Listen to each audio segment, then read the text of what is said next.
Bien, donc je vais essayer de vous résumer le cours de cette première leçon, donc concernant la méiose. Voilà, donc vous avez dû voir les deux films concernant donc la fécondation et le brassage interchromosomique. On va refaire un petit rappel donc sur le déroulement de la méiose, avec donc les deux phases importantes, les deux divisions importantes. Vous pouvez faire une petite pause pour essayer de retrouver le nom des différentes phases ici, qui sont classées dans l'ordre.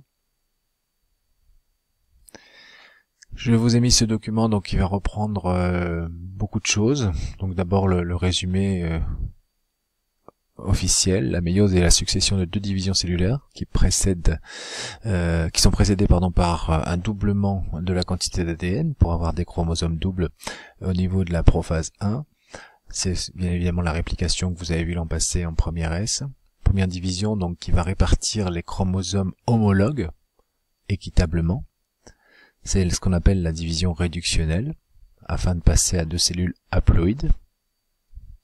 Et ensuite la deuxième division qui est, on va dire, plutôt comme une mitose classique, avec une séparation des chromatides de part et d'autre du plan équatorial. J'ai remis le schéma ici donc de l'évolution de l'ADN qui vous montre donc la variation avant la méiose, une réplication d'ADN, et ensuite donc une division par deux au moment de la première division et une autre division par deux de la quantité d'ADN au moment de la deuxième division. On a ainsi 4 cellules haploïdes. Le tableau ici présente donc les différentes valeurs caractéristiques qui permettent de résumer la méiose. Pas à apprendre évidemment, mais à être capable de retrouver facilement. J'ai mis ici un exercice donc de votre livre qui vous permet toujours de réviser, jeter un œil dessus afin d'être capable d'identifier les différentes phases. Les phases de méiose parfois se déroulent pas aussi bien qu'on pourrait l'imaginer, donc avec par exemple ici donc une séparation des homologues qui ne se fait pas bien. Du coup, on a deux homologues dans la même cellule, donc deux homologues qui vont se retrouver dans le même gamète. On peut avoir le même résultat avec non plus une division qui se fait mal au niveau de la première division, mais au niveau de la deuxième division, où à ce moment-là, les deux chromatides vont migrer ensemble, puis se séparer, afin d'obtenir deux chromosomes du même type dans la même cellule. Ceci va évidemment occasionner voilà un petit peu résumé, donc là, sous forme d'une animation. On va la revoir. Donc, deux chromosomes, et lors de la fécondation, par une cellule normale, eh bien, on se retrouve avec 3 chromosomes du même type.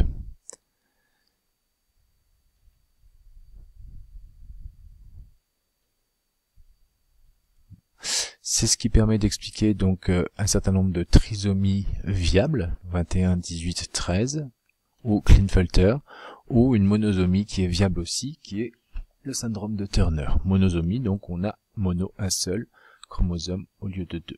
Trisomie, 3 chromosomes au lieu de 2.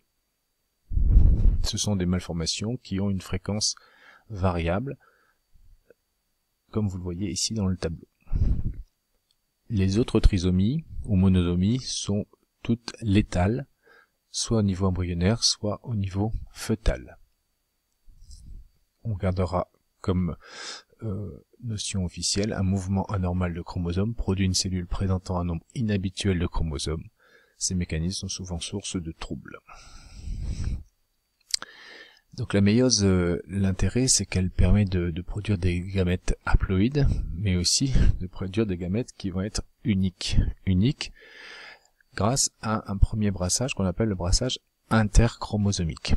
En effet, la position des chromosomes de chaque paire, de part et d'autre du plan équatorial, se fait au hasard, ce qui fait qu'on a autant de chances d'avoir toutes les combinaisons possibles.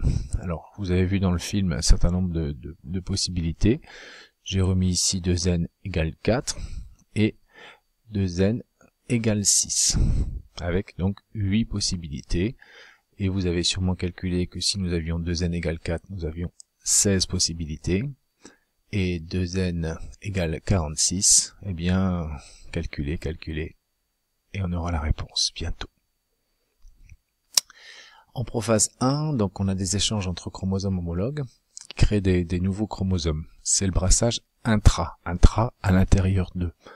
C'est ce qu'on constate donc quand on a les bivalents au niveau de la prophase 1. On a ici des chromosomes qui sont enchevêtrés et qui, au niveau d'une structure qu'on appelle le chiasma, vont s'échanger des morceaux de chromosomes. On a donc ici ce chromosome qui apparaît en bleu ici, qui va prendre la partie rouge de l'autre homologue. En soi, donc les gènes vont être les mêmes, puisqu'on a les mêmes gènes de chaque côté, mais évidemment, il faut bien voir que les informations alléliques, donc les informations génétiques, les allèles, peuvent être différentes. On a ainsi des chromosomes remaniés qui vont ensuite se séparer lors de la division.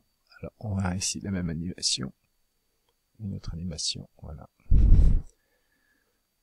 Voilà, donc au niveau de la deuxième division, chaque chromosome nouvellement formé va s'individualiser dans une cellule. On a ainsi créé des gamètes absolument uniques. J'ai représenté ici donc le schéma de la division avec crossing over, puisque c'est le processus qui permet des échanges de brins d'ADN. Ici on a donc un crossing over qui a deux crossing over donc qui ont permis d'échanger ces brins d'ADN entre ces chromosomes homologues, et on constate ici qu'au niveau de la paire plus petite, eh bien il n'y a pas eu de crossing over. En général, un crossing over arrive par cellule, par paire de chromosomes, par division. Encore une fois, on peut constater des anomalies. Il peut y avoir des anomalies qui apparaissent avec un crossing over qui ne va pas se passer de façon symétrique, mais avec une partie d'un chromosome qui va être plus importante que l'autre. On a donc un chromosome qui va se retrouver avec une double partie. Une partie donc avec un certain nombre de gènes qui vont être en deux exemplaires. On peut aussi avoir quelque chose que vous constatez ici sur le karyotype, c'est-à-dire un chromosome qui s'est retrouvé avec le morceau d'un autre, et inversement. Ils se sont échangés une partie de chromosome alors que ce ne sont pas des homologues. Voilà.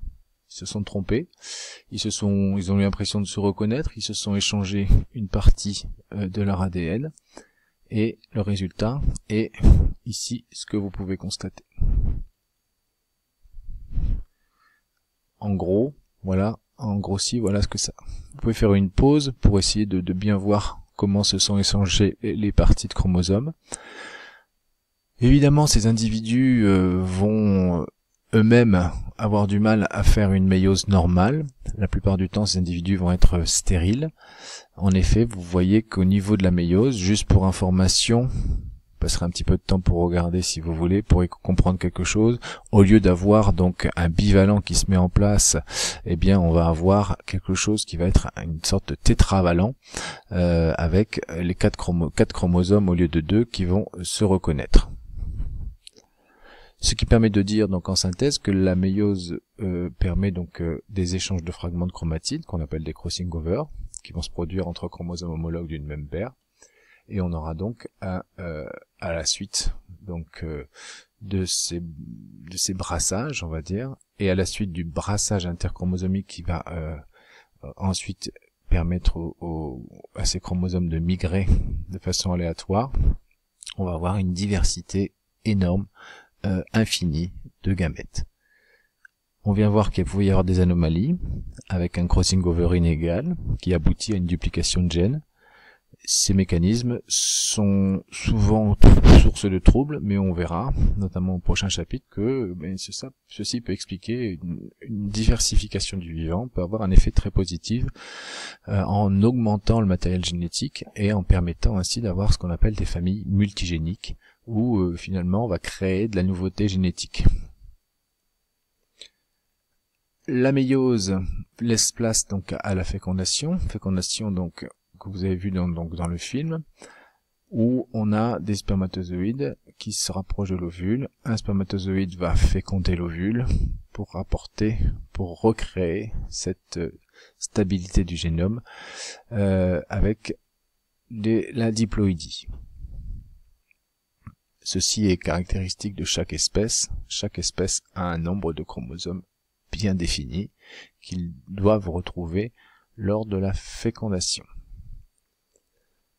Chaque zygote, donc chaque œuf, contient donc une combinaison unique d'allèles grâce au brassage interchromosomique, grâce au brassage intrachromosomique et grâce à la fécondation qui va permettre cette énorme diversité.